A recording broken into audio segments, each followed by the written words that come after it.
সেই রকমভাবে প্রত্যেকটি শনিবার শনিদেবের পুজো করা হয় খুব ধুমধাম করে। কথিত আছে এই মাস নাকি ভগবান শনিদেবের জন্ম মাস, আর তাকে আবার অনেকে বড় বাবাও বলে থাকেন। শাস্ত্রে আবার শনিদেবকে কর্মফলদাতা ও ন্যায়ের দেবতা রূপে গণ্য করা হয়।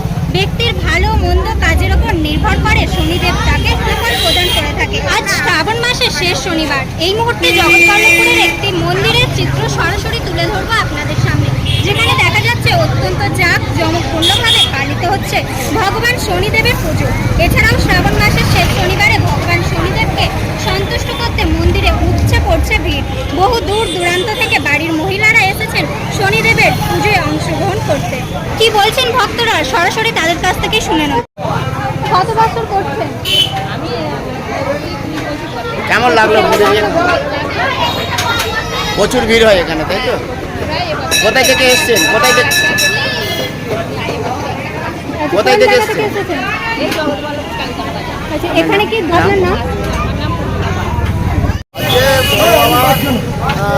পুজো প্রতি বছরের নাই শ্রাবণ মাসের শেষ শনিবারে আমরা অনুষ্ঠিত আয়োজন করি। প্রত্যেক বছর যেমন করি এবছরও করা হচ্ছে। তার সাথে আমরা বড় বাবার খিচুড়ি পর আমরা বিতরণ শুরু করে দিয়েছি। প্রতি বছর খিচুড়ি হয়।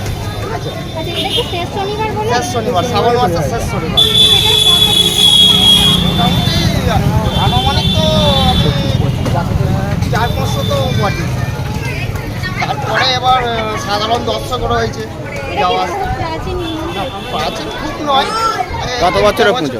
প্রায় 26তম বর্ষ আমাদের চলছে। জগৎবল্লভপুর 26 বর্ষ।